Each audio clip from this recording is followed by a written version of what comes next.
Hi everyone!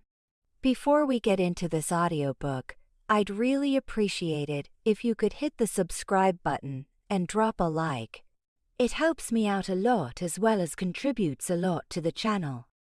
Now, let's get into the story. I hope you enjoy. The chill of the ancient forest always seemed to seep into her bones, a cold hand reminding her of her place. From the moment she could walk, a whisper, then a chorus of obey, submit, be silent had been her lullaby. She was destined to be the perfect Luna, a serene consort to an alpha, her existence defined by quiet deference.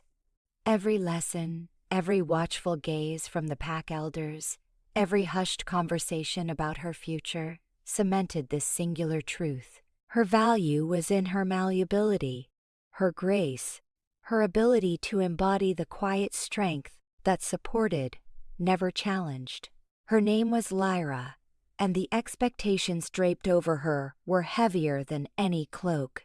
Her training was rigorous, not in combat or strategy, but in etiquette, diplomacy, and the subtle art of calming pack tensions with a gentle word or a serene presence.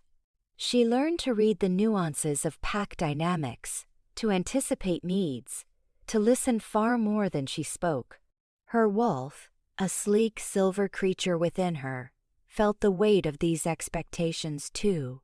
Its wildness subtly reined in, its instincts for dominance carefully suppressed. She was taught that her wolf's power lay in its gentleness, its capacity to nurture, its quiet acceptance of its mate's authority. The scent of pine and damp earth permeated the air around the ancient pack lands, a territory held by the Stonehaven Pack for centuries. Towering redwoods, their bark etched with the passage of time, reached towards a sky that was often veiled by mist, lending the territory an almost mystical quality. The pack house, a grand structure of rough-hewn stone and dark timber, stood at the heart of their domain, a silent testament to generations of alphas who had ruled with iron fists and unyielding wills. Today, however, the air thrummed with a different kind of energy, a palpable anticipation that made the hairs on Lyra's arms stand on end. Today was the day of the formal claiming, the public assertion of the bond with the new alpha, a male named Kale. He was everything an alpha was expected to be, broad-shouldered and commanding, with eyes the color of a winter sky and a presence that seemed to absorb all the light in a room. His reputation preceded him, a fierce warrior, a shrewd leader, a male whose dominance was absolute and unquestionable. Lyra had met him briefly before, during the formal introductions. He had assessed her with a gaze that felt like a physical touch, a proprietary glint in his eyes that spoke of ownership. She had lowered her head, as was expected, her heart a frantic bird in her ribcage. Her wolf had whimpered, a quiet tremor of submission, but also, she realized, a faint flicker of unease. The ceremony was held in the pack's sacred clearing, a wide expanse surrounded by ancient oaks, their branches draped with moss like ancient beards. The entire pack was assembled, their faces a mixture of solemnity and excitement. Lyra stood before them, dressed in a simple flowing gown of forest green, her silver hair braided intricately down her back. Her hands were clasped tightly before her, hidden within the folds of her dress. She could feel the collective gaze of the pack on her, a weight that threatened to suffocate her. Kale approached, his footsteps deliberate, powerful, resonating through the earth. He moved with the confident grace of a predator at the top of its food chain, his aura of dominance almost oppressive. His scent, sharp and primal, filled her nostrils, a mix of pine, musk, and undeniable power. It was meant to overwhelm, to demand surrender. Lyra felt her own wolf stir, a deep, instinctual urge to drop to her knees, to bare her throat, to accept the inevitable. This was the natural order. This was what she had been trained for. He stopped directly in front of her, his height formidable, casting her in his shadow. His eyes, cold and assessing, met hers. She felt the subtle probe of his wolf, testing her submission, searching for any hint of resistance. This was the silent language of their kind, a primal dance of power and deference. He expected her to fold, to yield, to offer her neck in an ancient gesture of acceptance. Her training screamed at her, every instinct honed over years of careful instruction urging her to comply. Her entire life had been a prelude to this moment, a meticulous preparation for becoming the perfect Luna, a submissive mate to a dominant alpha. The elders, her parents, even her own ingrained sense of duty demanded it. But then, a strange, unexpected sensation rippled through her. It wasn't defiance, not yet. It was a flicker of something raw and untamed within her own wolf, a creature that had been carefully caged for so long. It was a faint tremor of protest, a whisper that seemed to echo from the deepest, most primal part of her being. "No?" Kale reached out, his hand large and strong, intended to cup her chin, to gently tilt her head, forcing her full submission. It was a standard part of the ceremony, a symbolic act of taking possession. His touch brushed her jawline, and that flicker within her wolf ignited into a sudden, explosive surge. It was instinct, pure and unadulterated, bypassing all reason, all training, all expectation. She reacted without thought, driven by a primal urge that surprised even herself. As his fingers closed around her jaw, instead of bowing, instead of yielding, her head snapped forward. Her fangs, sharper than any human could imagine, elongated in a flash, catching him completely off guard. She bit him. Hard. Her teeth sank into the fleshy part of his hand, right below the thumb, a sudden sharp pain radiating through him, and a hot, metallic taste flooding her mouth.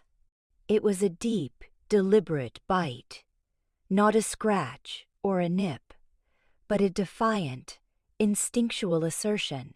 She heard a collective gasp from the assembled pack, a ripple of shock and horror passing through the silent clearing. Kale froze, his hand still at her jaw, his eyes wide, reflecting not pain, but stunned disbelief. His scent, moments before so overwhelmingly dominant, wavered, a confused mix of anger and something akin to bewilderment. He pulled his hand back slowly, a trickle of dark blood welling up from the puncture marks where her fangs had pierced his skin. The bond, the sacred, ancient bond that was meant to form with his bite on her, with her submission, had just formed. But it was backwards. It was raw, volatile, and profoundly wrong according to every tradition. She felt it. A sudden, searing connection. A jolt of primal energy that solidified between them. It was hers. The dominance, the raw, unyielding power, it flowed from her, not to her. She, Lyra, the silent, obedient Luna material, had just bitten the alpha first. And the entire pack was questioning everything, including him. The silence in the clearing was deafening, thick with unspoken questions and a palpable sense of utter shock. The world, her world, had just been irrevocably shattered, and the future, once so clear and constrained, was now a terrifying, exhilarating blank canvas. The silence in the clearing was so profound it felt like a physical entity pressing down on Lyra, on Kale, on the stunned faces of the Stonehaven Pack. The air, moments before thick with solemn anticipation, now crackled with an almost unbearable tension. Kale stood before her, his hand still held aloft, the crimson beads of blood stark against his pale skin. His eyes, once icy blue and unyielding, now held a bewildered shock, mixed with a simmering fury that threatened to erupt. Lyra felt the bond, undeniably there, a pulsating thread of raw energy connecting them. It was a sensation she had been told to expect, that never like this. It wasn't a gentle hum of acceptance, but a forceful thrum, a demanding resonance that pulsed from her core, asserting itself over his. Her wolf, previously so tightly controlled, now felt a surge of untamed power, a feral growl vibrating deep within her chest, silent to human ears, but roaring in the shared space of their newly formed bond. She had done the unthinkable. She had bitten the alpha, not in submission, but in a raw, instinctual act of unexpected dominance. A murmur began to ripple through the assembled pack, a confused buzz of whispers. Elders exchanged wide-eyed glances, their faces etched with shock and confusion. No one had ever seen anything like this. The claiming ceremony was sacred, ancient, its rituals followed for centuries. The Alpha bit the Luna, solidifying his claim, cementing her submission. Her bite, particularly one so assertive, so defiant, was an unheard-of aberration. It defied every teaching, every tradition, every expectation. Kale finally lowered his hand, clenching it into a fist, the blood smearing across his knuckles. His gaze, still reeling from the shock, sharpened, focusing on Lyra with an intensity that promised retribution. His wolf, she could sense it, was lashing out, bewildered by the reversal of the natural order, furious at the perceived challenge to its inherent dominance. What have you done?" Kale's voice was a low growl, barely audible, yet it vibrated with suppressed rage. His eyes held hers, a silent battle playing out in the charged air between them. He was testing her, trying to reassert his authority through sheer force of will, through the power of his alpha command. Lyra felt her own wolf rise, meeting his challenge head-on. The training, the years of enforced obedience, seemed to peel away like old skin, revealing something ancient and fierce beneath. She met his gaze, unflinching. There was no conscious thought, no calculated defiance, only the primal roar of her wolf asserting its newfound dominance. She did not lower her eyes. She did not cower. Her chin lifted subtly, her stance solid, unyielding. The pack's murmurs intensified, bordering on a panicked outcry. This wasn't just a breach of etiquette. It was a fundamental disruption of the pack hierarchy. If the Luna was dominant over the Alpha, what did that mean for the pack? For their leadership? For their very future? The head elder, an ancient male named Alaric, with eyes that held the wisdom of generations, stepped forward, his face a mask of profound concern. "Alpha Kael, Lyra, what has transpired?" His voice was steady, but tinged with an unmistakable tremor of apprehension. Kale tore his gaze from Lyra, his chest heaving, his wolf still thrumming with confusion and anger. He looked at Alaric, then at the stunned faces of his pack. His usual commanding presence was fractured, uncertainty flickering in his eyes. He, the unyielding Alpha, had been challenged, and in the most unexpected and public way imaginable. She bit me," Kale stated, his voice tight, his anger threatening to spill over.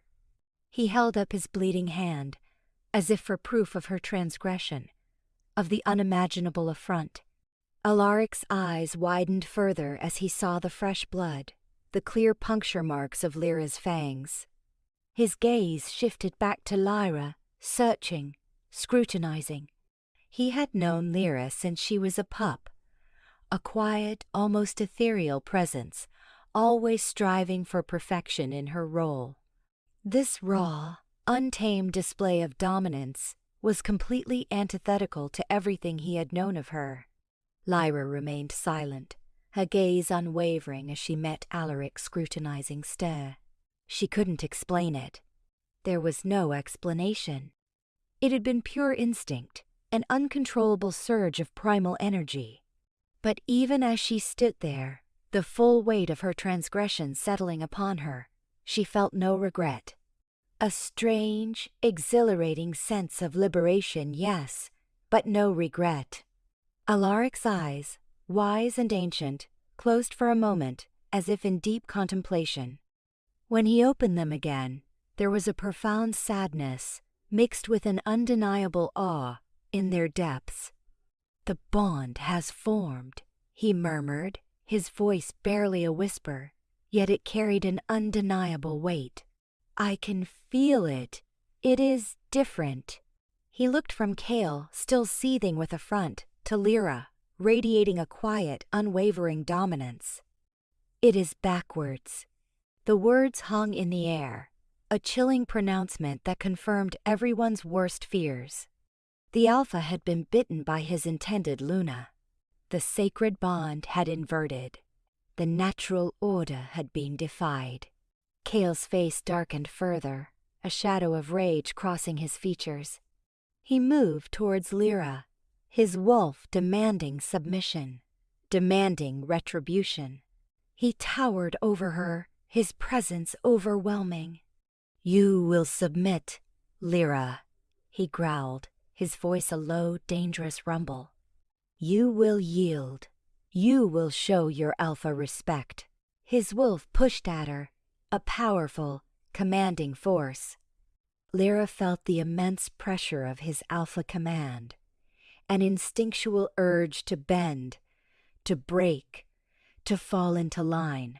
But her own wolf, now fully awakened, met his dominance with an equal, if not greater, force. It was a silent battle of wills, a clash of primal powers that vibrated between them. The blood bond, formed not by his dominance but by her assertion, pulsed with raw energy, reinforcing her new position. She pushed back, silently, instinctively, with a power that surprised Kale even more than her bite. His eyes widened, a flicker of something akin to fear, or perhaps confusion, in their depths. He stumbled back a step, just one, almost imperceptible, but it was enough. It was a visible reaction to her unseen assertion, a quiet victory in their silent, escalating war. Alaric stepped between them, his voice firm, authoritative. "Enough! This is not the way. The bond has formed. It is undeniable. We must understand what this means for the pack, for our future. Kale, your hand requires tending. Lyra, you will come with me." His gaze was steady, commanding, asserting his elder authority over both of them. Kale hesitated, his wolf still snarling in defiance, but he had always respected Alaric. He glanced at Lyra one last time, his eyes burning with a question she couldn't answer, a challenge she couldn't fully comprehend herself. As Alaric led Lyra away from the stunned pack, the murmurs erupting into a frenzy of speculation and fear, Lyra felt a strange mix of emotions. Terror, yes, for the unknown path that lay before her, but also a profound sense of liberation. The shackles of expectation, of enforced obedience, had been violently, irrevocably shattered. Her wolf, once caged, was now free, roaring its newfound dominance. She had been trained to obey. But she had bitten the Alpha first. And now, the entire pack, and her own destiny, hung in the balance. The quiet Luna had just ignited a revolution. The head elder's study was a sanctuary of ancient lore and hushed contemplation, far removed from the chaotic energy of the sacred clearing. Shelves lined the walls, laden with scrolls, leather-bound tomes, and intricately carved wooden artifacts, each piece whispering tales of generations of Stonehaven Alphas and Lunas. The air was thick with the scent of old paper, dried herbs, and the earthy aroma of Alaric himself, a scent that usually brought comfort and wisdom. Tonight, however, it felt heavy with the weight of an unprecedented crisis. Lyra sat opposite Alaric, her hands clasped in her lap, her silver hair still intricately braided. The initial surge of primal dominance had settled, leaving behind a vibrating current of raw power that hummed beneath her skin. With it came a dawning awareness of the sheer enormity of what she had done, the profound disruption she had caused. Fear, cold and sharp, began to prick at her, pushing against the exhilarating sense of liberation.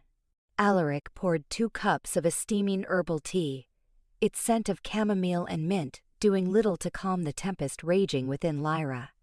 He offered one to her, his ancient eyes scrutinizing her face. "Drink, child," he urged, his voice surprisingly gentle, belying the gravity of their situation. "We have much to discuss, and you will need your wits about you." Lyra took a cautious sip. The tea was warm, soothing, a small anchor in the storm. She looked at Alaric, searching his face for answers, for understanding. He was the keeper of traditions, the living memory of their pack. If anyone could explain this anomaly, it was him. "Alaric," she began, her voice a little shaky, I don't understand what happened. I didn't mean to." Her words trailed off. She couldn't form the apology, couldn't articulate the conflicting urges that had driven her. Alaric raised a gnarled hand, stopping her. "You need not explain, Lyra. The bond forms through the bite, yes, but its nature, its dynamic, is determined by the wills of the wolves involved. In a true traditional claiming, the alpha's dominance is unquestioned, and the Luna's wolf accepts that leadership, allowing the bond to flow from him to her. Your wolf at it refused." He paused, his gaze thoughtful. "Your wolf asserted itself, Lyra. It pushed back, and in that moment of assertion, of defiance, it established dominance. The bite merely sealed that dynamic. It is rare, almost unheard of in our recorded history, but not impossible. The old texts speak of ancient Lunas, primal and fierce, who sometimes inadvertently claimed their mates, but it was often seen as an ill omen, a disruption to the natural order, leading to fractured packs and unstable leadership. The words hung heavy in the air, each one a hammer blow to Lyra's carefully constructed world. An ill omen, fractured packs, unstable leadership. The responsibility of her actions, unforeseen and instinctual as they were, settled upon her shoulders with crushing weight. "What does this mean?" Lyra whispered, her throat tight. "For Kale? For the pack? For me?" Alaric sighed, running a hand over his silver beard.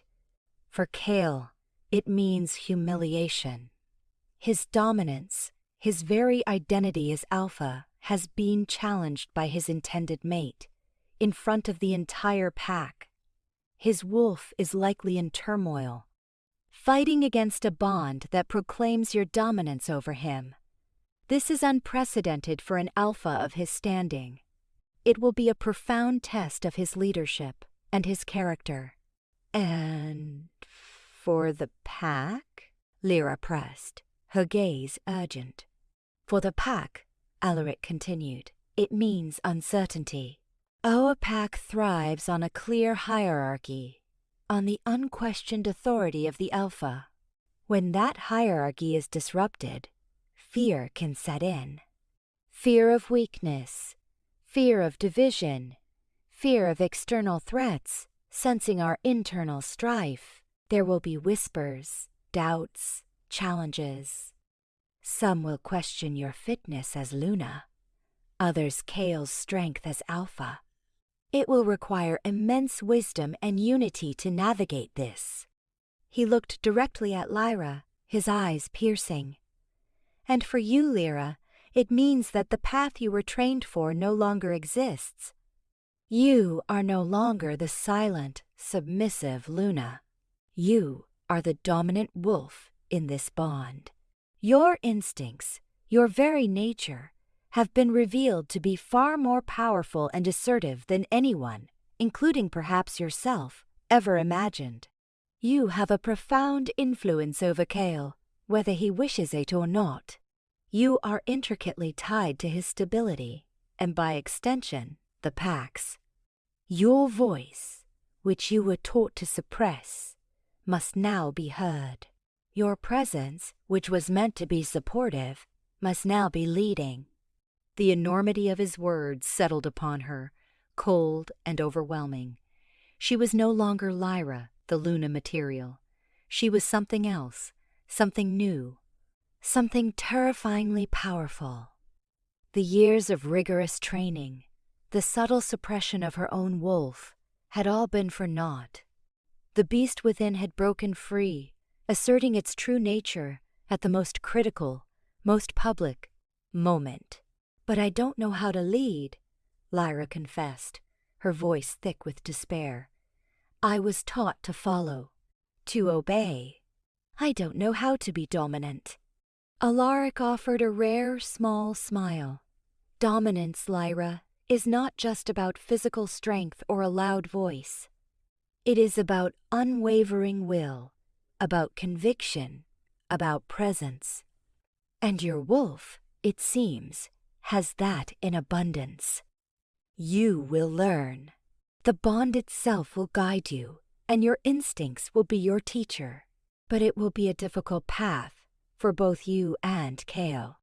He must learn to accept a reality he never anticipated, and you must learn to wield a power you never sought." Just then, a sharp, angry rap echoed through the quiet study. The door burst open, and Kale stood there, his eyes still burning with an almost feral rage, his wounded hand wrapped clumsily in a piece of cloth. His wolf, Lyra could feel it, was demanding a confrontation, a reassertion of its authority. "Alaric, I need to speak with her," Kale growled, his voice tight with suppressed fury. He glared at Lyra, his gaze a raw, challenging force. "Now." Alaric held up a hand, blocking Kale's path. "Give her space, Alpha. She has much to process. This is not a time for rash decisions." "Rash?" Kale scoffed, his eyes flashing dangerously. "She defied me. She assaulted me. In front of the entire pack. This is an insult I cannot let stand." His words were laced with humiliation and a wounded pride that was almost palpable.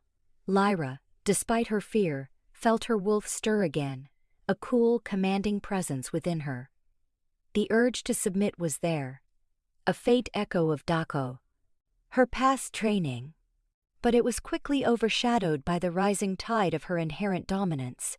She met Kale's furious gaze, not with defiance, but with a quiet, unyielding resolve. "I am ready to speak, Alpha," Lyra stated, her voice surprisingly steady, firm, imbued with a newfound authority that surprised even herself. "What needs to be said can be said now. We have created a unique situation. It requires a unique solution. And it will require both of us to find it." Kale stared at her, his fury warring with a growing bewilderment. Her steady gaze, her calm demeanor despite the gravity of the situation, the undeniable presence of her newly asserted dominance, it all challenged his very understanding of their world. He had expected cowering, tears, remorse. Had not expected this quiet, unwavering strength. The power dynamic, established in that single, instinctual bite, was already reshaping their interactions, and the pack's very future hung in the precarious balance of their inverted bond. The silent Luna had found her voice, and it was a formidable one. The confrontation between Lyra and Kale witnessed by Alaric in the quiet sanctuary of the study, was less a battle of physical strength and more a clash of two powerful wills, fundamentally reshaped by an accidental, yet profound, act of defiance. Kale's initial fury, born of humiliation and a perceived challenge to his alpha status, warred with the undeniable reality of the inverted bond. Lyra, though still grappling with the enormity of her spontaneous act, found an unexpected wellspring of quiet authority within her. "What do you mean, unique situation?" Kale demanded, his voice still edged with anger, but now tinged with a grudging curiosity. He stood a few feet from Lyra, his shoulders stiff, his wolf vibrating with unease at her unyielding presence. "You acted against all tradition. You undermined my authority in front of the entire pack." "I acted instinctively," Lyra replied, her voice steady, refusing to cower. Her gaze met his, acknowledging his pain, but not accepting blame for an impulse she couldn't control. "My wolf had asserted itself. It was not a conscious decision to defy you, Alpha. It was a reaction." "A reaction?" Kale scoffed, a dark laugh escaping him. "A reaction that bit the Alpha and flipped the bond. You think that's an accident, Lyra? You were trained for submission your entire life. You were supposed to be the perfect Luna." His frustration was palpable, a mix of wounded pride and genuine confusion. He felt the constant hum of her dominance through the bond, a foreign sensation that twisted his own wolf into knots. "Perhaps," Lyra conceded, her voice thoughtful. "My training suppressed something that was always there. Perhaps the perfect Luna was merely a facade, a role I was forced to embody. My wolf, it seems, had other plans." She felt a surge of indignation at the thought of her suppressed nature, years of quiet obedience that had denied her true self. Alaric, observing their tense exchange, finally interjected, his voice calm but firm. "The why of the bond's formation is less important now than the what. The bond exists. It is unique. We must accept this new reality and understand its implications. Kale, your wolf is tied to Lyra's. Her dominance now affects your very being.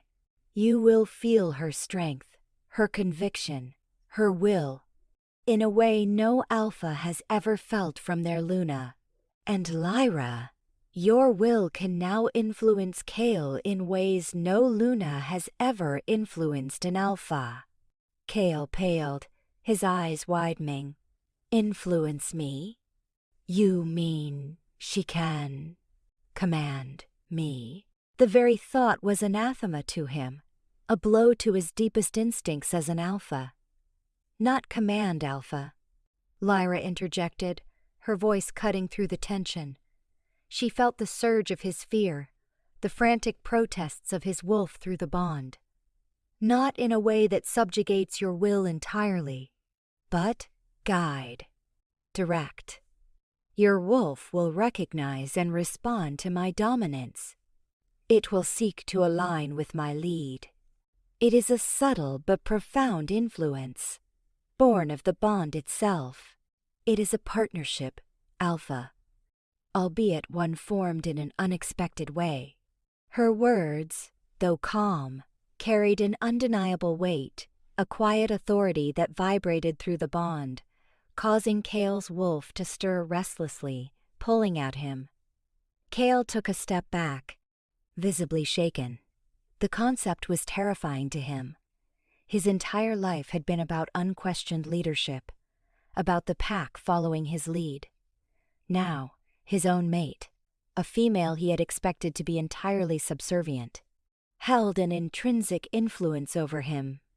"This is impossible," he muttered, running a hand through his dark hair. "The pack will never accept this. A Luna who dominates her Alpha. They'll see it as weakness. They'll question my fitness to lead. His gaze was clouded with genuine fear, not for himself, but for the stability of his pack, his legacy. Then we must show them otherwise, Lyra stated, her voice imbued with a newfound resolve. We must show them that this bond, though unusual, can still be a source of strength. Perhaps even a new kind of strength. She looked at Alaric, seeking his support. Alaric, what does the lore say about dominant Lunas? What were their strengths? Their challenges? Alaric, his eyes gleaming with a flicker of interest, nodded. The ancient texts are sparse, as these bonds were so rare, but they speak of such Lunas possessing extraordinary foresight, an intuitive understanding of pack needs, and a powerful, almost mystical ability to unite diverse factions. Their challenge was always the Alpha's acceptance, the pack's willingness to adapt, and the ever-present threat of internal strife. It required the Alpha to possess immense wisdom and adaptability, to acknowledge the bond's truth rather than fight it. Kale scoffed, still resistant. Acceptance? Adaptability? My pack expects an Alpha who leads, not one who is influenced by his Luna. An Alpha who can integrate a new dynamic, who can harness an unforeseen strength, is a truly powerful leader, Kale, Lyra countered, her voice firm. To fight this bond is to fight your own instincts, to fight your own ash. Mate. It will only create instability. Perhaps this is not a weakness, Alpha, but a test of your true leadership. Her words struck a nerve. Kale's gaze narrowed, his pride wounded, but a flicker of consideration entered his eyes. He had always prided himself on his strength, his ability to overcome challenges. This, he realized, was the ultimate challenge, one that struck at the very core of his identity. What do you propose? Kale finally asked, his voice still tight, but his anger having receded, replaced by a grudging acceptance of their predicament. We cannot hide what has happened, Lyra began, her mind already beginning to formulate a plan. Her wolf pulsed with a quiet confidence. The pack saw. They felt the bond. We must address it directly. We must explain. Not as an anomaly to be feared, but as a new path forward. We must show them that this inverted bond, far from weakening us, can create a unique, unbreakable unity. We must demonstrate its power. Alaric nodded, his eyes bright with approval. A wise approach, Lyra. Transparency and demonstration will be key. Kale, you must stand with her. You must show the pack that you accept this reality, that you trust her, and that together you will lead them. Kale looked from Lyra to Alaric, then back to Lyra. The wound on his hand throbbed, a constant reminder of her audacious act. His wolf still snarled faintly at the unfamiliar dominance, but a colder, more logical part of him recognized the truth in Lyra's words. Fighting this bond would only tear him, and by extension, the pack, apart. Embracing it, however terrifying, might be their only path to stability. Very well, Kale conceded, his voice low, a hint of resignation in it. We will face the pack, together. But understand this, Lyra, he added, his eyes piercing hers. My position as Alpha remains. This bond may be inverted, but I am still the leader of this pack. You will assist me in proving that. Lyra met his gaze, a quiet understanding passing between them. The battle for dominance was far from over, but the first fragile truce had been declared. She had bitten the Alpha first, and now they would both have to face the consequences, and together forge a new path for the Stonehaven Pack, a path that defied centuries of tradition and redefined the very essence of leadership. The silent Luna had found her voice, and it was leading them all into an uncertain, yet undeniably powerful future. The formal pack assembly, held 2 days after the disaster's claiming ceremony, was unlike any Lyra had ever witnessed. The air in the grand hall of the pack house was thick with an almost palpable tension, a hushed anticipation laced with apprehension. Every wolf, from the youngest pup to the oldest elder, was present, their gazes fixed on the raised dais where Kale and Lyra stood, flanked by Alaric. The silence was deafening, punctuated only by the occasional nervous cough or the rustle of clothing. Kale stood tall, his broad shoulders squared, projecting an outward air of authority. Yet, Lyra could feel the tumultuous storm raging within him, the wounded pride, the confusion of his wolf battling against the foreign sensation of her dominance.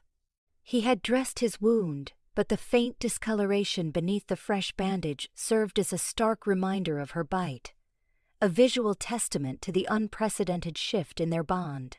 Lyra stood beside him, outwardly serene, but her own wolf thrummed with a nervous energy, sensing the collective anxiety of the pack.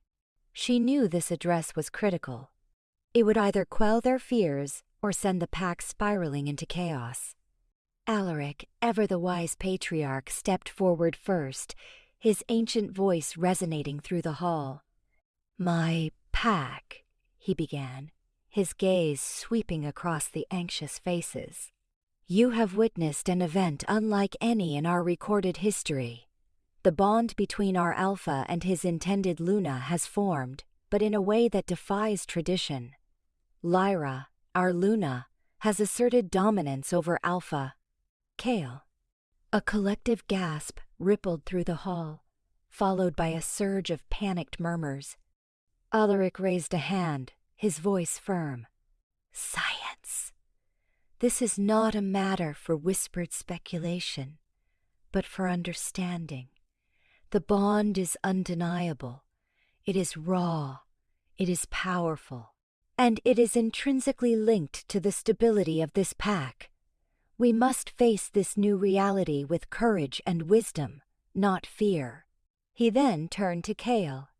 "Alpha Kale, speak to your pack."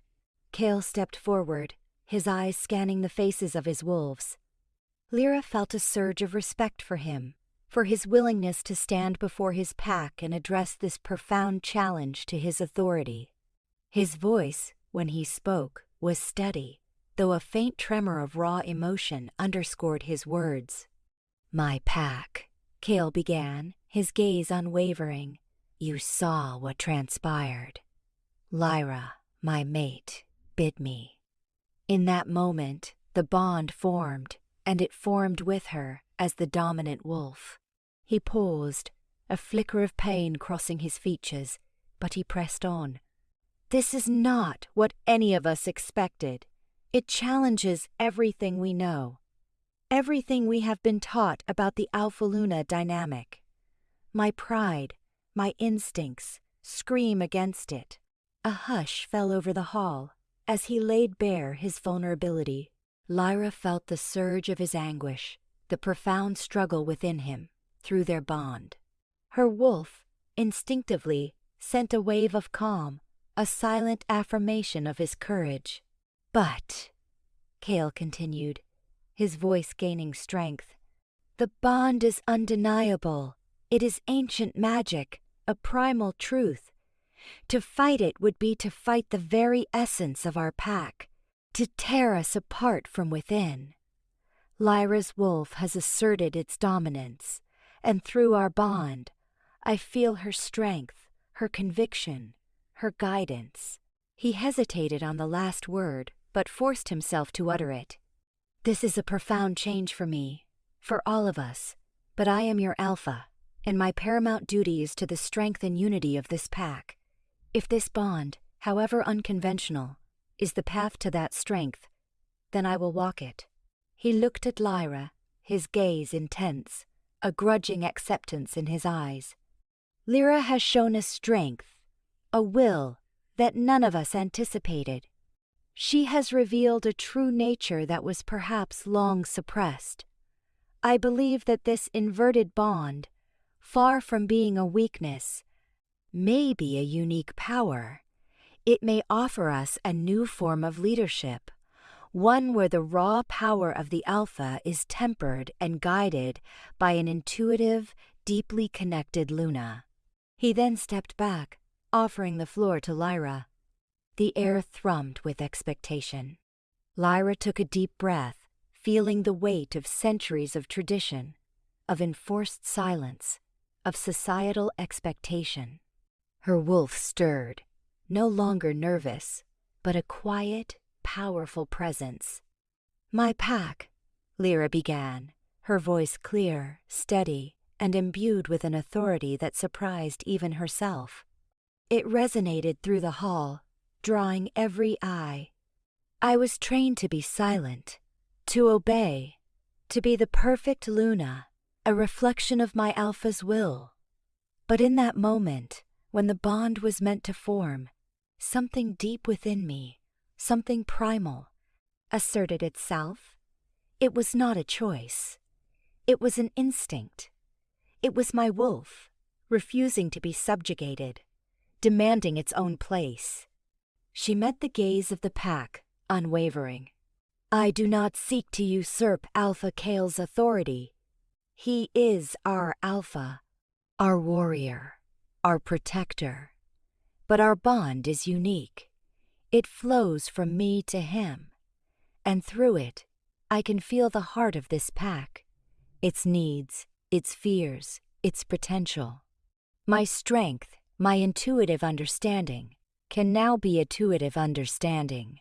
Source of guidance for him, for us." She looked at Kale, her gaze earnest.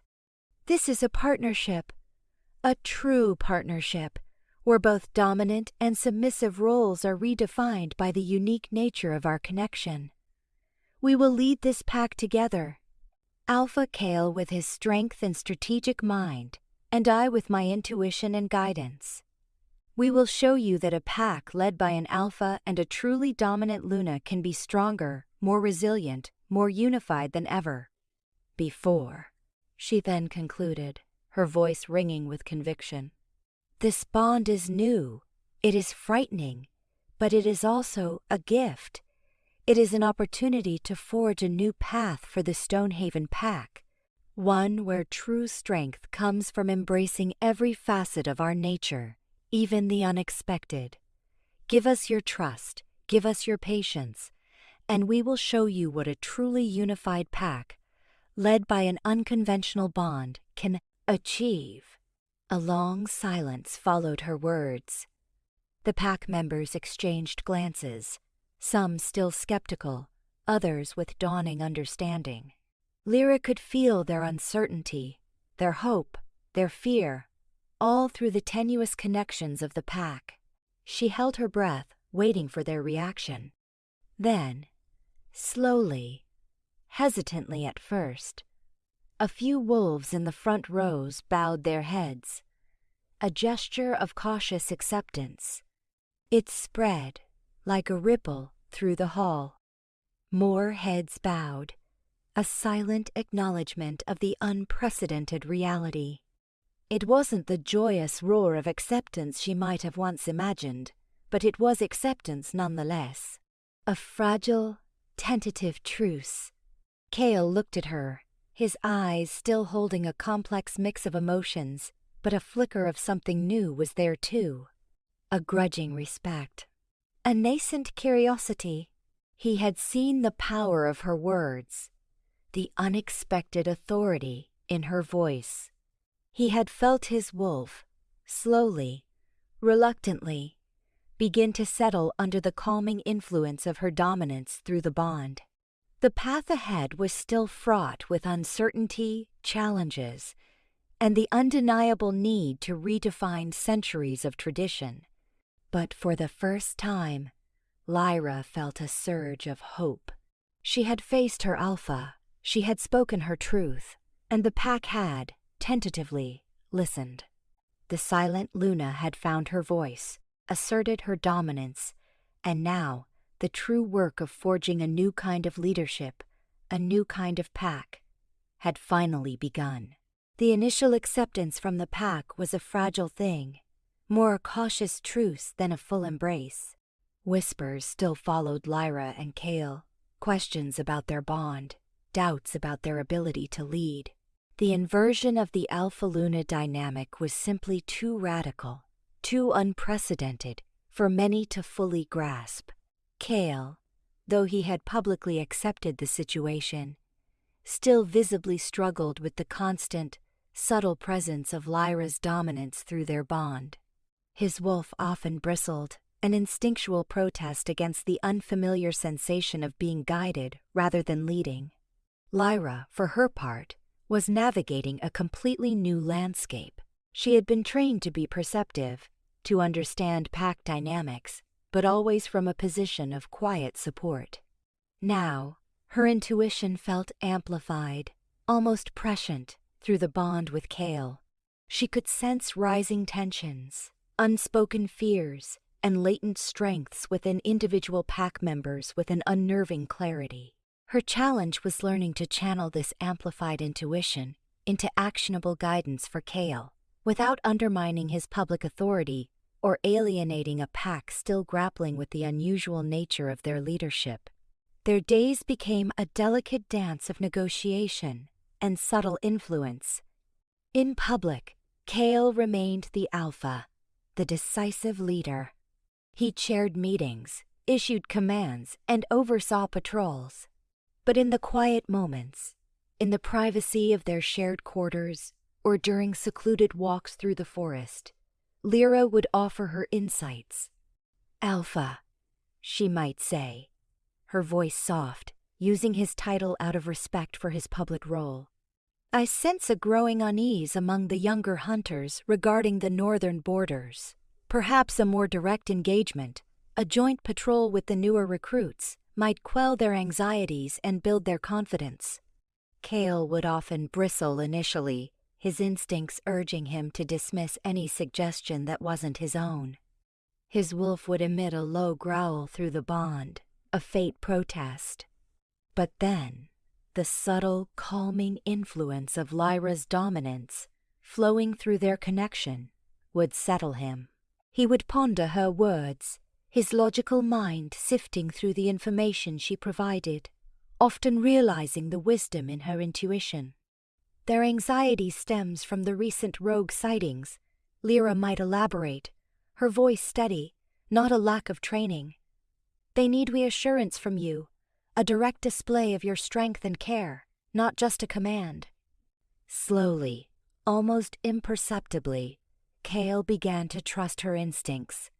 He found that when he followed her subtle guidance, situations resolved more smoothly, pack tensions dissipated quicker, and his own decisions seemed to carry greater weight and acceptance. He saw the tangible benefits of her unique insight, even if he didn't fully understand its source or fully accept the inverted nature of their bond. His pride, though still a formidable barrier, began to yield to the practical realities of effective leadership. The pack, in turn, began to witness the undeniable strength of their unconventional leadership.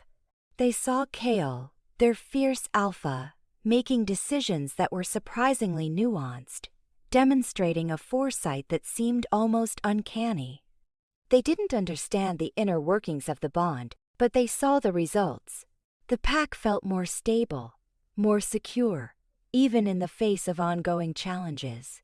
The whispers about Kale's perceived weakness began to subside, replaced by a growing admiration for his ability to lead through an unprecedented situation.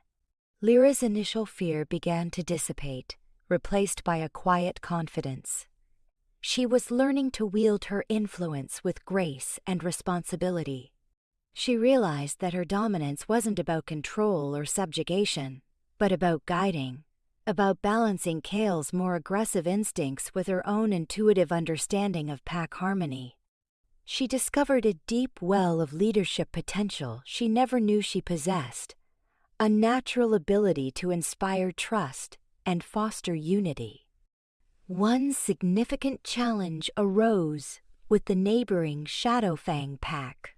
Their alpha, a gruff, territorial male named Orion, have long been suspicious of Stonehaven. Rumors of increasing border incursions reached Kale, and his initial instinct was to respond with a show of force, a direct challenge to Orion's perceived aggression. "I will meet him at the border," Kale declared to Lyra and Alaric in a private meeting. "I will make it clear that any further trespass will be met with full retaliation." His wolf was agitated, ready for a fight. Lyra felt the surge of his aggression through the bond, a raw, almost blinding desire for confrontation. But she also sensed something else, a subtle undercurrent of fear and desperation from the Fang pack, a hunger that wasn't purely territorial. "Alpha," Lyra began cautiously, her voice soft but firm. "I sense not just aggression from Orion, but a deep need, a desperation. Their lands are struggling, their hunting grounds are barren, their incursions are born of hunger, not just conquest." Kale scoffed. "Hunger or not, it's a violation." "We cannot show weakness, Lyra. It will only invite further aggression." "Weakness is not offering compassion, Alpha," Lyra countered, her voice strengthening, her dominance pushing. Gently, but firmly, at his wolf. "It is understanding their plight. What if we offered assistance? A temporary share of hunting grounds in exchange for a formal truce and a clear demarcation of borders." Kale stared at her, his brow furrowed. "Offer them our resources? You suggest charity, Luna, when they seek to violate our lands?" His wolf snarled in protest. "It is not charity, Alpha," Lyra stated, her voice unwavering. "It is strategic diplomacy. A show of strength, yes, but also of wisdom. An alpha who can resolve conflict without bloodshed, who can turn potential enemies into obligated neighbors, is a truly powerful leader. And it prevents a costly war that would weaken both packs, leaving us vulnerable to true threats." The wisdom in her words slowly permeated Kale's resistance. He felt the logic, the strategic brilliance, even as his wolf gnashed at the perceived compromise. But Lyra's dominance, a steady, calming force through the bond, finally settled him. "Very well," Kale conceded, a new respect in his eyes. "I will approach Orion, but with caution. And I will offer aid under strict terms." The meeting with Orion was tense, fraught with suspicion. Kale, restraining his usual aggressive demeanor, presented Lyra's proposal. Orion, initially wary, slowly listened as Kale articulated the terms, a temporary agreement for shared hunting rights during their lean season, in exchange for a binding truce and a non-aggression pact. Lyra, though silent, projected a quiet confidence through her bond with Kale, subtly reinforcing his resolve and calming the underlying tension. To Kale's surprise and the pack's relief, Orion accepted. The Fang Alpha, humbled by his pack's desperation, recognized the olive branch for what it was, a strategic offer of aid, not a sign of weakness. The immediate threat of conflict was averted, replaced by a fragile but undeniable peace. Word of the unprecedented diplomatic solution spread through the neighboring packs, bolstering Stonehaven's reputation not just for strength, but for wisdom and innovative leadership. Kale, though he never publicly acknowledged Lyra's specific contribution, found his confidence as Alpha renewed. He had, with her subtle guidance, averted a war and secured a beneficial peace. His wolf, Lyra noticed, was less agitated now, more accepting of her dominance, less inclined to protest her intuitive nudges. The inverted bond, once a source of humiliation and fear, was slowly proving to be their greatest strength. Lyra, the Luna who had bitten her Alpha, was now not just guiding her mate, but shaping the destiny of her entire pack. proving that true power lay not in rigid adherence to tradition, but in the courage to embrace the unexpected and the wisdom to lead with both strength and compassion. The quiet Luna had found her voice, and it was singing a new song for the Stonehaven Pack. The success of the diplomatic resolution with the Fang Pack marked a significant turning point in the Stonehaven Pack's perception of Lyra and Kael's inverted bond. The averted conflict, the peace secured without bloodshed, resonated deeply. It wasn't just Kael's strength they admired now, but the wisdom and foresight that seemed to guide his decisions. Whispers no longer questioned his authority. Instead, they spoke of an almost mystical intuition, an uncanny ability to navigate complex situations. Lyra, while still primarily operating behind the scenes, felt the shift in the pack's collective consciousness through their subtle connections. Her presence was no longer met with veiled apprehension, but with a growing reverence, a quiet acknowledgement of her unique power. Kael's acceptance of the bond's nature deepened profoundly after the Fang peace. He still bore the indelible marks of Lyra's bite, a constant physical reminder of their unusual connection. But now he saw it less as a scar of humiliation and more as a symbol of their unique strength. His wolf, previously resistant, had begun to align itself with Lyra's dominance. It no longer snarled in protest at her intuitive nudges. Instead, it sought her guidance, recognizing her insights as a path to greater effectiveness. This subtle shift in Kael's internal world radiated outwards, strengthening his aura of leadership and solidifying his position as alpha, not despite, but perhaps because of, his unconventional Luna. Lyra, in turn, blossomed under this acceptance. The constant pressure of fighting against her instincts had lifted, allowing her true nature to flourish. She found her voice, not just in private counsel with Kale, but in subtle ways within the pack. She started organizing initiatives that nurtured pack harmony, mediating minor disputes, fostering intergenerational activities, and creating forums for pack members to voice their concerns.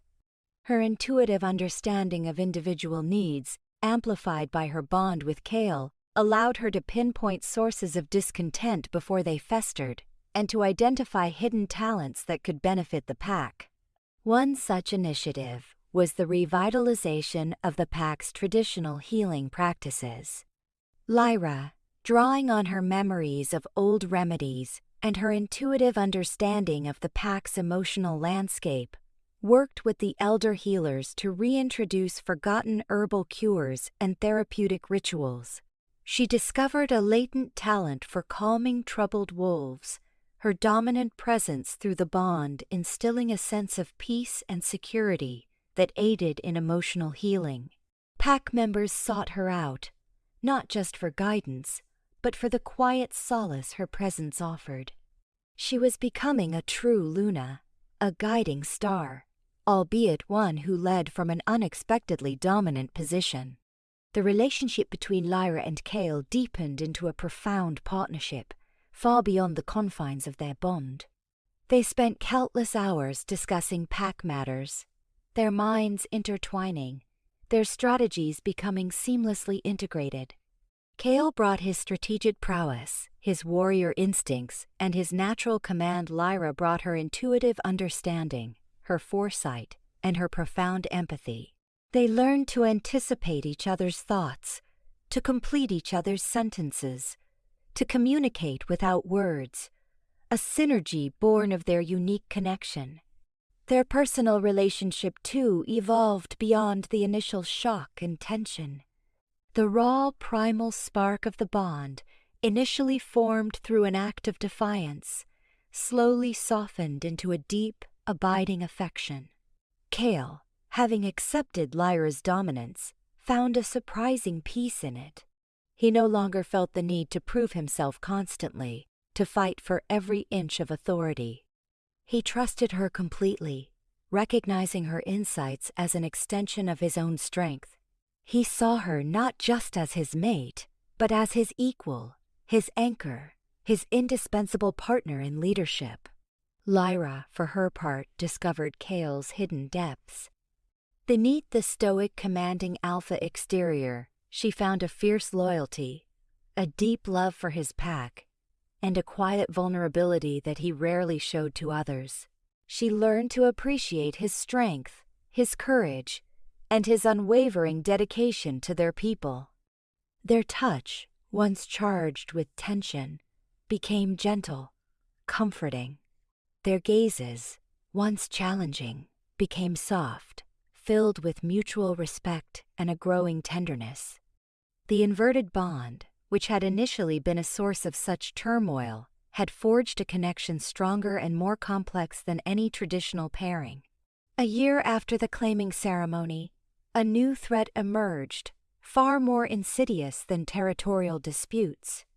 A rogue pack, dislodged from their traditional lands by human expansion, began to move into their territory. These weren't desperate, hungry wolves like the shadow fangs. They were aggressive, disorganized, and increasingly violent. Their numbers were growing, and their incursions were marked by savagery and recklessness, threatening the fragile peace Kale had painstakingly built. Kale's instincts screamed for direct confrontation, a decisive show of force to drive them out. He began planning patrols, mobilizing his warriors, his wolf bristling with battle readiness. "We must strike fast, Lyra," Kale stated, his jaw tight, his eyes hard. "Before they gain a foothold, before they cause too much damage." Lyra felt his fierce protectiveness, his readiness for battle. But through their bond, she also sensed the deeper chaos of the rogues, their desperation fueled by fear and aimlessness, not organized malice. And she sensed the potential for immense bloodshed, a costly war that would decimate both sides. "Alpha," Lyra began, her voice calm, projecting a sense of unwavering authority through the bond, gently guiding Kale's agitated wolf. "A full-scale battle will be costly. Many lives will be lost, on both sides. And these rogues, they are not a unified force. They are fragments, scattered and frightened, driven by panic." Kale turned to her, his brow furrowed. "What do you propose, Luna?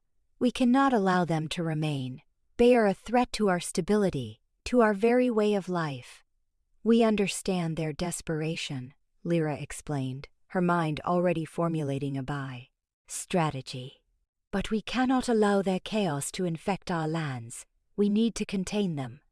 "Yes, but also offer them a choice, a path to peace, if they are willing to take it. What if we offer them a neutral ground, a parcel of land far from our primary hunting grounds? In exchange for their surrender and a commitment to peaceful coexistence under our guidance?" Kale stared at her, his initial instinct for aggression warring with the strategic wisdom of her suggestion. "Give them land? After their aggression? Some would call that weakness, Lyra." "Some would call it wisdom, Alpha," Lyra countered, her dominance firm yet gentle. "An alpha who can integrate disparate elements, who can bring order to chaos without unnecessary bloodshed, is a true leader. It is a show of strength to offer a peaceful resolution when one could choose war. It saves lives, preserves our resources, and potentially integrates new bloodlines into our territory, under our terms." She could feel Kale's internal struggle, the protest of his warrior wolf against the logic of diplomacy. But her dominance, subtle yet unwavering, continued to guide him, to help him see beyond the immediate urge for retaliation. "And if they refuse?" Kale asked, his voice low. "Then we act swiftly and decisively," Lyra responded, her voice hardening. "But only after exhausting all avenues for peace. We show them the might of Stonehaven, but we do so with a clear conscience, having offered them a chance." Kale looked at her, his eyes filled with a dawning realization. Her strategy was not weak, it was profoundly strong, a demonstration of power tempered by wisdom. He felt his wolf, for the first time, not just accepting her dominance, but actively seeking her counsel, recognizing her as an indispensable part of his leadership. "Very well, Luna," Kale said, his voice imbued with a newfound resolution. "We will approach them with an offer, and if they refuse, then we will show them the strength of a pack led by an alpha and a Luna who are truly unified." His gaze met hers, and for the first time, Lyra saw not just acceptance, but a deep, abiding trust, and perhaps even a nascent love in his eyes. The confrontation with the rogue pack was, as Lyra had predicted, tense, but ultimately peaceful. Kale, guided by Lyras Insights, presented the offer of neutral land and a path to integration. The rogues, exhausted and fractured, recognized the opportunity. Many accepted, pledging their loyalty to Stonehaven, grateful for the chance at a stable life.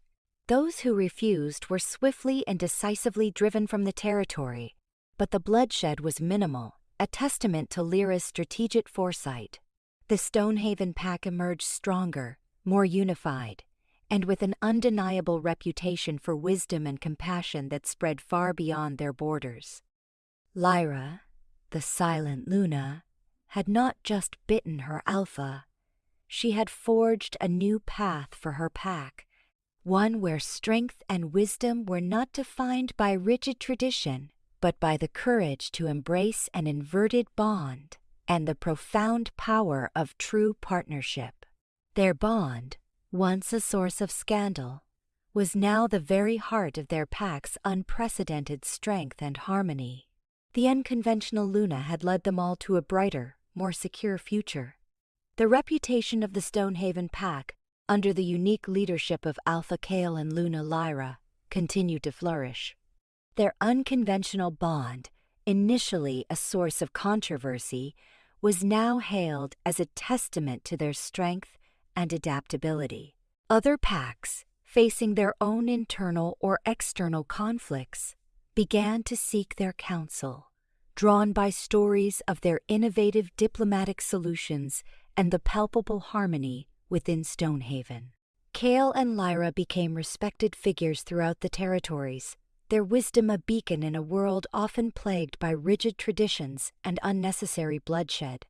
Lyra, now fully embracing her role as the dominant Luna, moved with a quiet confidence that belied her past training. Her intuition, once a suppressed whisper, now flowed freely, guiding Kale and influencing pack decisions with a natural grace. She initiated several significant changes within the pack's internal structure, fostering greater individual expression and strengthening the sense of collective responsibility. She established dedicated forums for every age group, from the youngest pups to the oldest elders, ensuring every voice had a platform and every concern was addressed. This direct engagement, driven by Lyra's innate understanding of human psychology, fostered an unprecedented level of pack cohesion. Kale, in turn, found a profound liberation in accepting Lyra's dominance. He no longer felt the oppressive burden of having to be solely responsible for every decision, every solution. He trusted Lyra's instincts implicitly, recognizing that her unique perspective often provided a path he, with his warrior's mindset, might have overlooked. His leadership became more nuanced, more empathetic, yet no less powerful.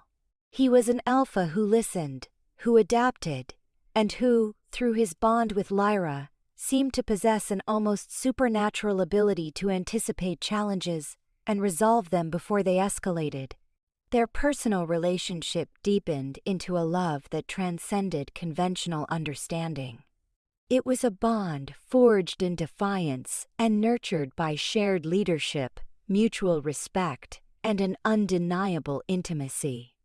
Kale often found himself simply watching Lyra, mesmerized by her quiet strength, the way her silver hair caught the light, the subtle shifts in her expression that spoke volumes. He cherished the moments when her hand would instinctively reach for his, the unspoken understanding that passed between them. Their bed, once a place of tension and unresolved power dynamics, became a sanctuary of peace, filled with quiet whispers and comfortable silences. One crisp autumn morning, during a routine patrol of the newly integrated lands with some of the former rogue wolves' now loyal Stonehaven members, Lyra's intuition flared with an unusual intensity. It wasn't a threat, not exactly, but a deep, unsettling unease, a pervasive sense of disharmony coming from the ancient forest heart of their territory. She felt it through her bond with Kale, a subtle shift in his wolf's demeanor, a quiet unease that mirrored her own. "Alpha," Lyra said, stopping abruptly, her eyes scanning the dense undergrowth. "Something is wrong. Not a physical threat, but a disturbance. In the very heart of the territory. The ancient trees, the land itself, feels agitated." Kale, instantly attuned to her subtle cues, paused. His senses, already heightened, now focused, searching for the source of her unease. He felt the tremor in his wolf, an echo of her intuition. "What kind of disturbance, Luna? A rogue pack we haven't detected? An approaching storm?" "No," Lyra murmured, her brow furrowed in concentration. "It's deeper than that. It feels like a disruption of the natural balance, a disharmony emanating from the old sacred grounds, near the Whispering Falls." The Whispering Falls were revered, a place of profound spiritual significance to the Stonehaven Pack, where ancient rituals were performed and the spirits of their ancestors were believed to reside. A disturbance there was deeply concerning. "We go there immediately," Kale declared, his voice firm, his warrior instincts kicking in. He gathered the patrol, explaining the anomaly Lyra had sensed. The former rogue wolves, now fiercely loyal to Lyra and Kael, moved with renewed urgency, their own instincts sharpened by her quiet authority.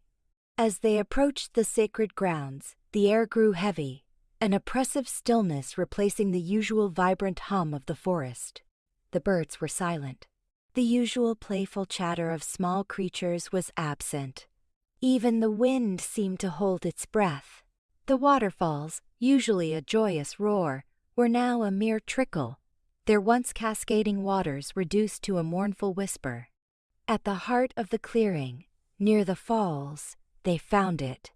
Not an external enemy, but a deep, festering wound in the earth itself.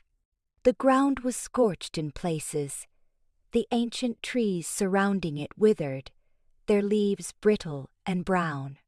And in the center, a crude, almost alien structure, woven from dark, unfamiliar vines and pulsing with a sickly, greenish light. "What is this?" Kale growled, his wolf agitated, recognizing the unnatural evil emanating from the structure. His hand went to the hilt of his ceremonial dagger. Lyra felt a jolt of recognition, a horrifying whisper from ancient lore that had been suppressed for centuries. "Dark magic," she whispered, her voice laced with dread. "This is not the work of wolves or humans. This is something else, something that seeks to drain the life from the land, to twist its very essence." Alaric, who had joined them, his ancient eyes wide with horror, confirmed her fears. A corruption, a ritual meant to draw power from the earth, from the spirits of our ancestors. I have read of such things in the oldest, darkest scrolls. It is an abomination. Kale turned to Lyra, his face grim. Can you sense who is behind this, Luna? Who would dare to desecrate our sacred lands with such darkness?" Lyra closed her eyes, focusing her enhanced intuition, pushing against the malevolent energy emanating from the structure. She felt shadows, whispers of dark intentions, but no clear perpetrators. This was complex, orchestrated, and hidden. It is not a single wolf, Alpha. It is a shadowy force, working from a distance, pulling strings. They seek to weaken us, to destabilize our territory, perhaps to exploit its resources once it is drained of life. The realization sent a chill through them all. This was a new kind of war, fought not with claws and teeth, but with insidious magic and unseen forces. Kale, with his warrior's instincts, was ready to tear the structure down, to unleash his raw power. But Lyra, sensing the deeper implications, held him back. "Alpha, wait," Lyra said, placing a hand on his arm, her dominance a calming, guiding presence through their bond. "This is not something you can defeat with brute force. This darkness is rooted deep within the earth. We need to understand it, to find its source, before we risk fracturing the land even further." Alaric nodded gravely. "Lyra is right, Alpha. This requires spiritual insight, ancient knowledge, and a connection to the land itself. Our pack has always been stewards of this forest. We must heal it, not just fight the symptom." Lyra's intuitive sense of connection to the land, amplified by her dominant bond with Kale, began to provide guidance. She saw glimpses, fragmented images of dark figures moving beneath the earth, of pulsating veins of corrupted energy. It was a complex, multilayered threat, orchestrated by powerful unseen enemies. "I need to meditate here," Lyra stated, her voice firm, resolute, "to connect with the land, to understand the source of this corruption. Kale, you must guard me, and Alaric, your knowledge of ancient rituals may be crucial. We will face this together, not with rage, but with wisdom and the combined strength of our bond." Kale looked at her, his initial frustration at not being able to simply charge in replaced by a deep trust. He saw the resolve in her eyes, felt the unwavering conviction in her dominance. He knew this was her domain, her unique power at its most critical. "As you command, Luna," Kale said, his voice low, his eyes burning with fierce loyalty. He positioned himself protectively before her, his stance broad and unyielding, ready to defend her against any threat, seen or unseen. The Alpha, once dominant, now served as protector to his guiding Luna. The inverted bond, once a source of division, was now their most powerful weapon against an unknown, terrifying enemy, a testament to their profound partnership and the unwavering strength of Stonehaven. The pervasive aura of corruption emanating from the crude, pulsing structure near the Whispering Falls was unlike anything the Stonehaven Pack had ever encountered. It felt like a cancerous growth on the very soul of their ancient lands, a malevolent force seeking to drain its vitality. Lyra, standing before it, felt its tendrils probe at her, attempting to cloud her mind, to sow discord and fear. But the strength of her dominant bond with Kale and the fierce loyalty of her wolf created an impenetrable shield around her. "Guard me, Alpha," Lyra repeated, her voice firm as she knelt before the dark structure. Kale immediately positioned himself, his powerful frame a bulwark against any perceived threat, his senses hyper-alert. Alaric, his face grim, began to chant ancient words, his voice a low hum that wove a protective layer around them. The former rogues, now loyal Stonehaven warriors, formed a silent perimeter, their expressions grim but resolute. Lyra closed her eyes, consciously pushing her awareness outward, connecting with the earth beneath her, with the ancient roots of the trees, with the faint, mournful whisper of the dying falls. Her intuition, amplified by her bond with Kale, became a sharpened blade, cutting through the malevolent energy. She sought the source, the orchestrator behind this desecration. Visions flooded her mind, fragmented and disturbing. She saw not wolves, but beings cloaked in shadow, their forms indistinct, their intentions chillingly clear. They moved through an underground labyrinth, deep beneath the Stonehaven territory, tapping into ancient ley lines, channels of raw magical energy that flowed through the earth. Their goal, Lyra realized with a sickening lurch, was not merely to weaken Stonehaven, but to siphon its very life force, to power some grand, dark design, perhaps to fuel their own corrupted magic. They were a cult, hidden and insidious, preying on the land's power. She saw faint flashes of their faces, gaunt and twisted, human in their base form, but corrupted by the dark energy they wielded.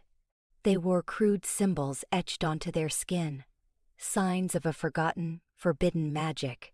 Their leader, a tall, gaunt figure with eyes that glowed with an unnatural green light, stood at the center of their subterranean ritual, directing the flow of corrupted energy, channeling it towards the surface, towards the ancient sacred grounds of Stonehaven. The structure near the falls was merely a conduit, a siphon for their abominable work. Lyra gasped, her eyes snapping open. She trembled, not from fear, but from the sheer malevolence she had witnessed. "Alpha!" she cried, her voice urgent. "It is not a pack, it is a cult. Humans, but twisted by dark magic. They are draining the life from our lands, from our sacred places, through a network of tunnels beneath us. Their main ritual is happening now, deep, underground." Kale's face darkened, his wolf roaring in fury at the thought of such a violation. "Humans? Defiling our lands with dark magic?" His warrior instincts demanded immediate retaliation. He lunged towards the pulsing structure, intending to tear it apart. "No!" Lyra exclaimed, grabbing his arm, her dominance a powerful restraining force through their bond. "If you destroy the conduit now, without disrupting the source, the energy will backlash, poisoning the land further. We must go underground. We must find their ritual chamber and cut off their connection to the ley lines." "Directly!" Alaric, his face pale, nodded grimly. "She is right, Alpha. To destroy the conduit without severing the source would be catastrophic. The ancient texts speak of such backlashes, of lands rendered barren for centuries." Kale hesitated, his wolf still agitated, but Lyra's conviction, her almost prophetic vision, held him captive. He trusted her. He trusted her more than he trusted his own initial instincts when it came to such an alien threat. "Where, Luna? Where are they?" Lyra closed her eyes again for a moment, focusing. A mental map, drawn by the corrupted ley lines, began to form in her mind. "There is an old, forgotten cave entrance," she described, her voice steady, "hidden deep within the abandoned quarry lands, 2 days' journey to the west. It leads to an ancient tunnel system. They have corrupted it, extended it. That is their entry point. That is where their main ritual chamber lies." Kale looked at Alaric. "The old quarry. It has been abandoned for generations. None but the oldest remember its tunnels." "It is where they are hidden, Alpha," Lyra affirmed, her eyes now burning with a fierce determination.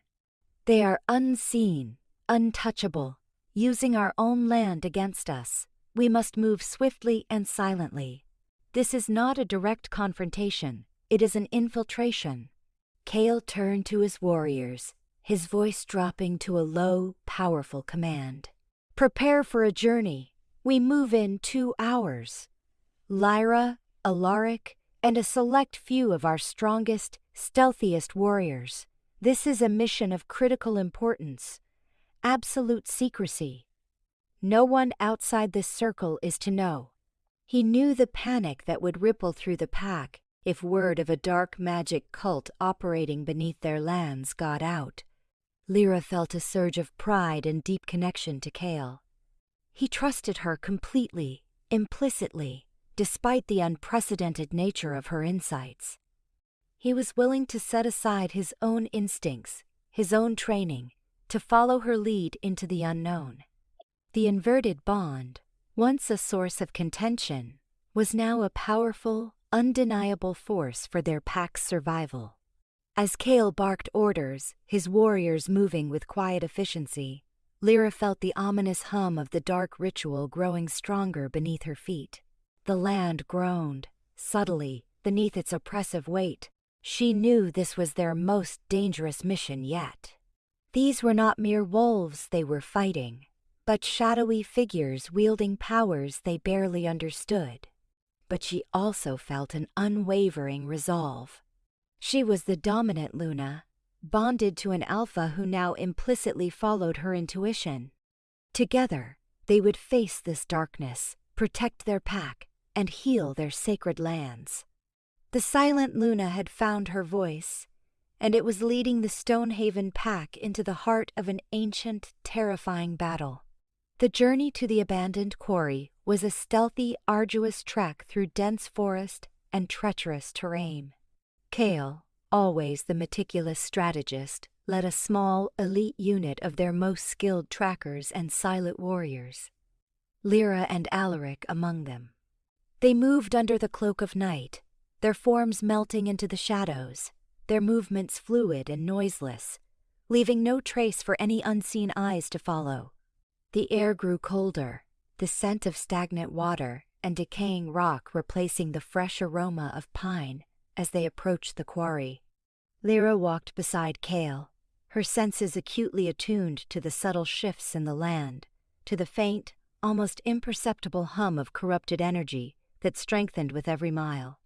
Her bond with Kale was a constant, reinforcing presence, his steady power anchoring her as she navigated the unsettling influence of the dark magic. He would occasionally glance at her, a silent question in his eyes, and she would respond with a reassuring nod, communicating through the unspoken language of their bond. He trusted her completely now, his instincts aligned with her insights. They reached the quarry just before dawn, its jagged, excavated walls looming like ancient ruins in the dim light.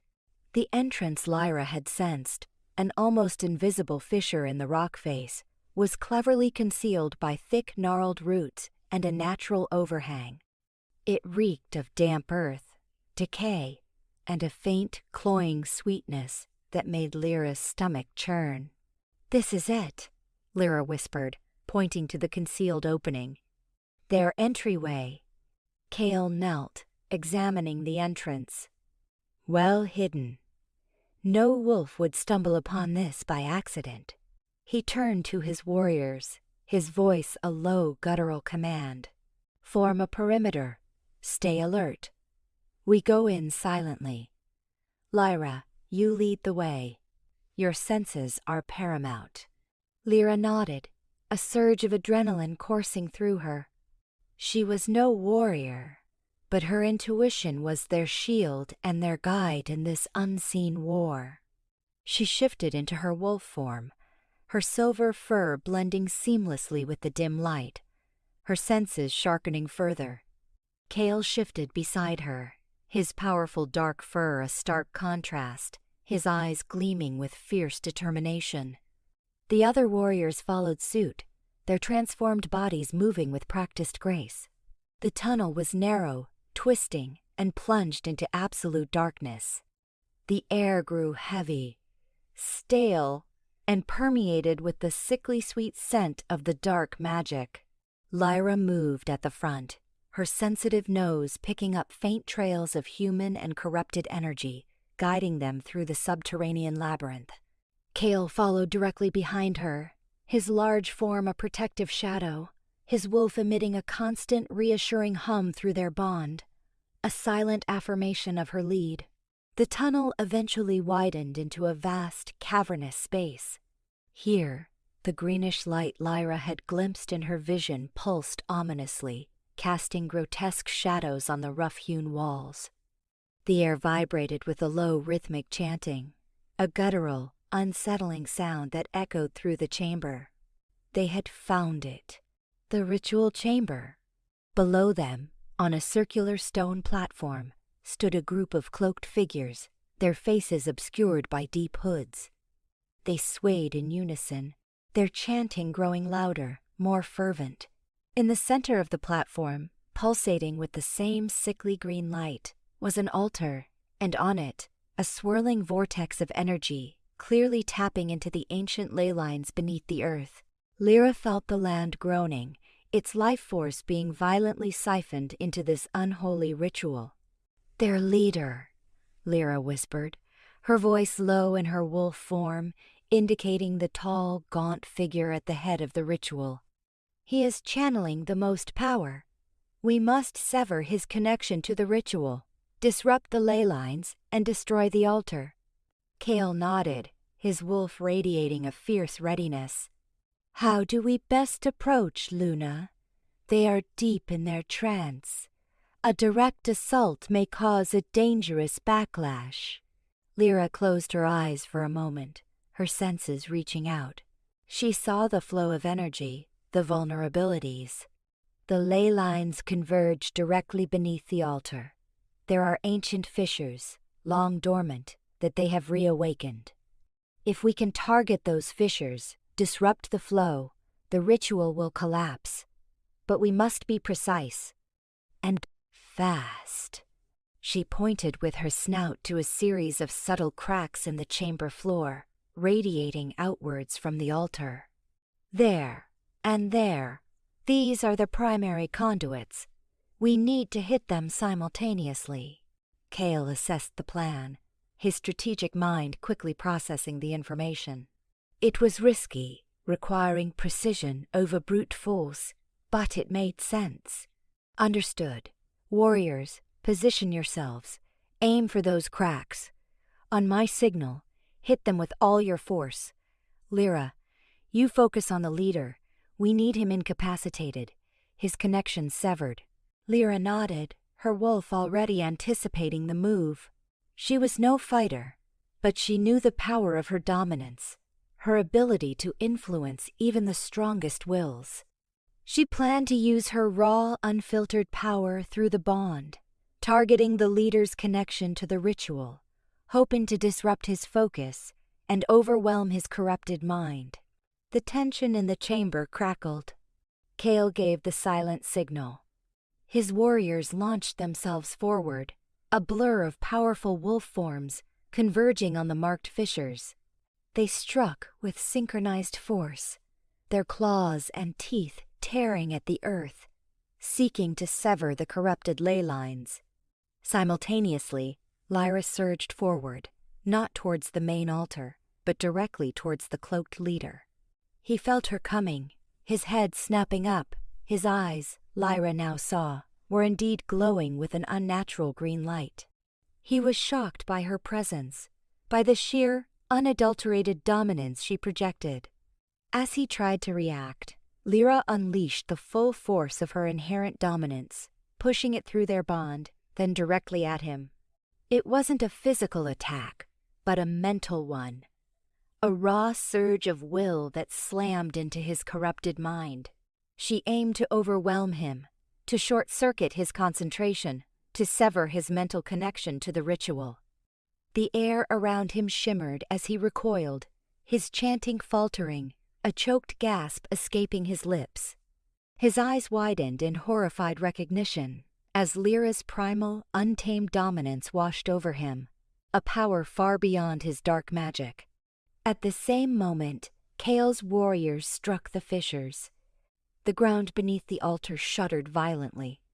A blinding flash of green energy erupted, accompanied by a guttural scream of pure agony from the cult leader. The pulsing structure at the Whispering Falls, miles above, simultaneously shattered, its sickly light extinguishing. The cult members, their ritual disrupted, their leader incapacitated, crumpled to the ground, their forms dissolving into shimmering shadows, their dark magic dissipating into nothingness. The unnatural green light in the chamber faded, replaced by the faint, comforting glow of the coming dawn filtering through unseen cracks above. Lyra felt the land sigh in relief, the oppressive weight lifting. The energy flowing from the ley lines, once corrupted, now pulsed with a clean, vibrant warmth. The battle was won. Kale rushed to her side, shifting back into his human form, his face etched with concern. "Lyra, are you all right?" He gently touched her arm, his eyes searching hers. Lyra shifted back, feeling a profound exhaustion, but also an overwhelming sense of accomplishment. "I am Alpha. The corruption is severed. The land will heal." She looked at the now inert cult leader, his form shriveled, lifeless, the unnatural glow in his eyes extinguished. Alaric, his face filled with awe, stood beside them. "You did it, Luna. You truly did it. Your dominance, your intuition, saved us all. This was a threat beyond any we have ever faced, and you navigated us through it." Kale looked at Lyra, his eyes shining with a profound respect, the deep admiration, and an undeniable love. The inverted bond, which had once been a source of such turmoil, had proven to be their greatest strength, enabling them to defeat a threat that tradition could never have prepared them for.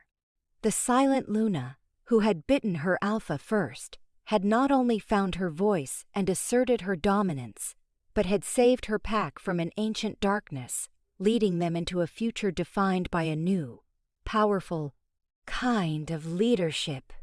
The Stonehaven Pack was safe, stronger than ever, guided by a bond unlike any other. The aftermath of the cult's eradication was a period of profound healing and unprecedented unity for the Stonehaven Pack. The malevolent energy that had suffocated their sacred lands dissipated, replaced by a vibrant hum of life. The Whispering Falls, once a mournful trickle, roared back to life, its waters cascading with renewed vigor, cleansing the land with its ancient energy. The scorched earth near the falls slowly began to mend, new shoots of grass emerging from the scarred ground, a testament to Lyra's powerful intervention. Under Lyra's intuitive guidance, the pack initiated a series of cleansing rituals, drawing on Alaric's deep knowledge of ancient lore. They worked tirelessly to purify the land, singing old songs of rejuvenation and placing sacred stones at key points where the ley lines converged. These rituals were not just symbolic. Lyra could feel the subtle shifts in the earth's energy, sensing the gradual restoration of balance.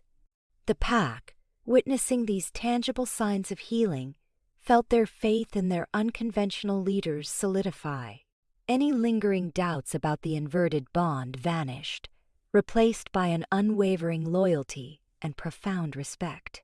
Kale, for his part, was completely transformed.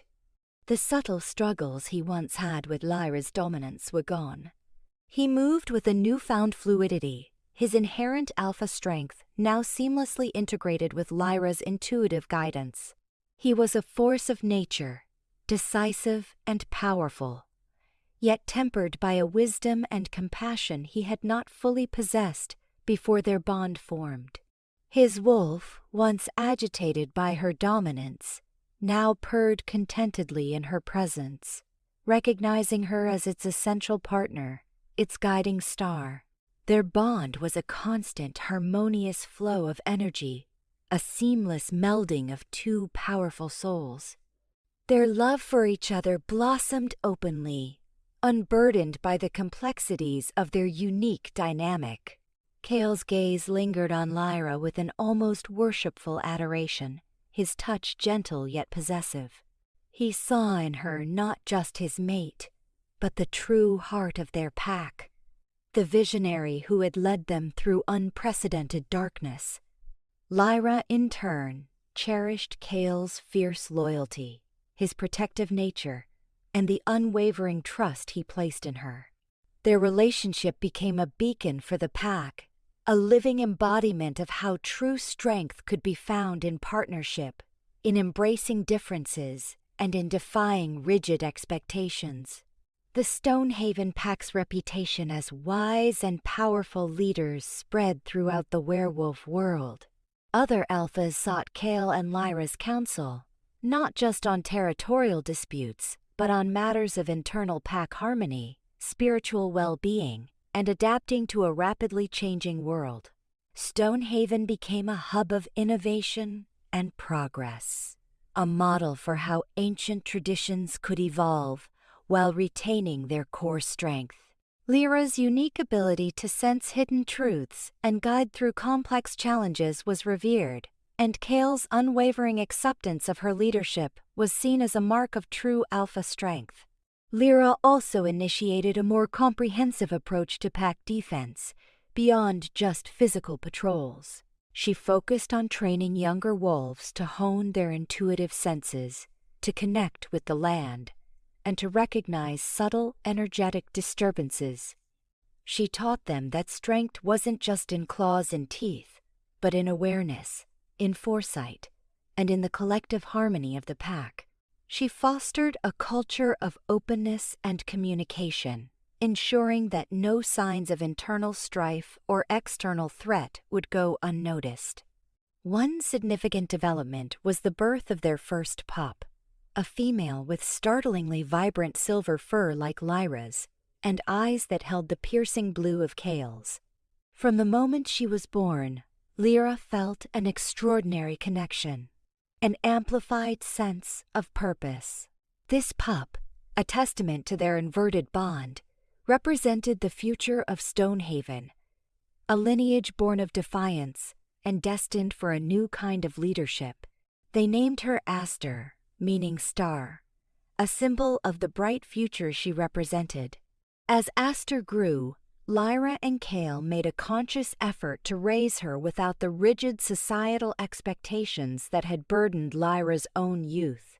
They taught her the pack's traditions, its history, its values, but they also encouraged her innate curiosity, her individual strengths, and her unique connection to the world around her. They emphasized that true power lay in authenticity, in embracing one's true nature, regardless of what tradition might dictate. Lyra shared her story with Aster, the tale of the bite, the inverted bond, and the revolution it sparked, not as a cautionary tale, but as a lesson in courage and self-acceptance. Years passed. Aster grew into a fierce, intelligent, and compassionate young wolf, possessing both her father's strategic mind and her mother's profound intuition. The Stonehaven Pack prospered, its numbers growing, its lands flourishing. The cult, having been completely eradicated, left no lasting scars, its dark magic purified from the earth.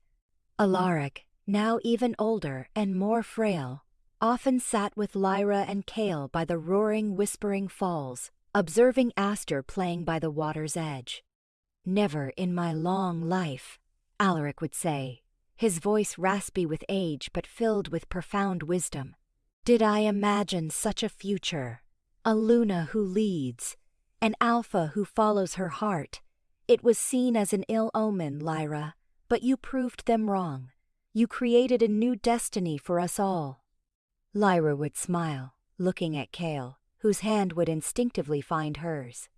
Their fingers would intertwine, a silent testament to their enduring love and unbreakable bond.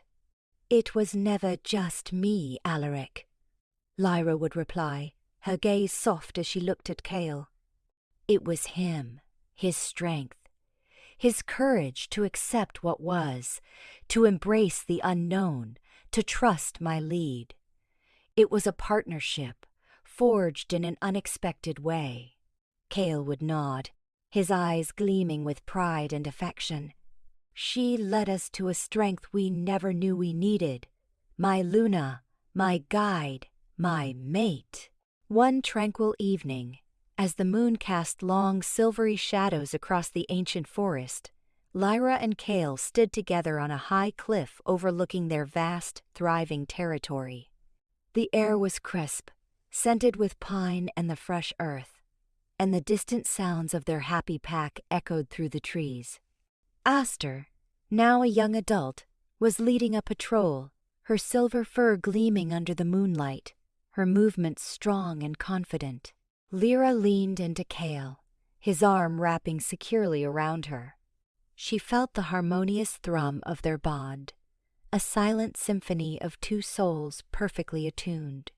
The pain, the fear, the struggle of those early days felt like a distant memory, replaced by a profound sense of peace and fulfillment.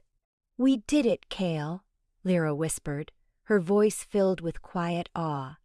"We built something new, something stronger." Kale kissed her temple, his voice deep and resonant. "We did, my Luna. You taught me that true strength isn't in rigid control, but in the courage to let go, to trust, and to follow the path of your heart, no matter how unconventional. You were trained to obey, but you bit the alpha first, and because of that, you saved us all." Lyra smiled, a radiant, triumphant smile. She was Lyra, the Luna who had dared to defy, who had found her voice and asserted her power, and in doing so, had led her pack and her alpha into an era of unprecedented harmony and strength. The inverted bond, once a taboo, was now their most cherished legacy, a symbol of a future built on true partnership and boundless love. The Stonehaven Pack, guided by its unconventional leaders, was a testament to the fact that sometimes breaking the rules is the only way to truly find your way home.